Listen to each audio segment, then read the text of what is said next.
Hi, I'm Becky Johnson with Sweetheart Quilt Design Company, and I'm excited today. I'm introducing a class that we're going to be doing for this pattern called Charlie. And you can see here that I have displayed the pattern cover picture, and then this fall one is on the back.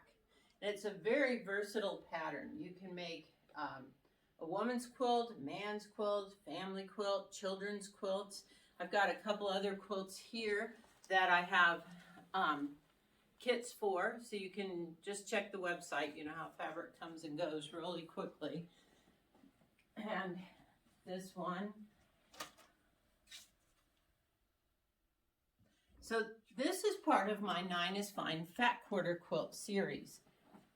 And each quilt takes 9 fat quarters. And we'll talk, when I start talking about fabric selection, I'll talk about a fat quarter. And then it takes 1.1 yards of background fabric and 1.1 yards for your inner border and binding. And this one takes 1 3/4 yards for the outside border. So come join us for the class. We'll have fun. It's a beginner can do this class, and people that are more advanced have a lot of fun with it. It's a lot of strip piecing.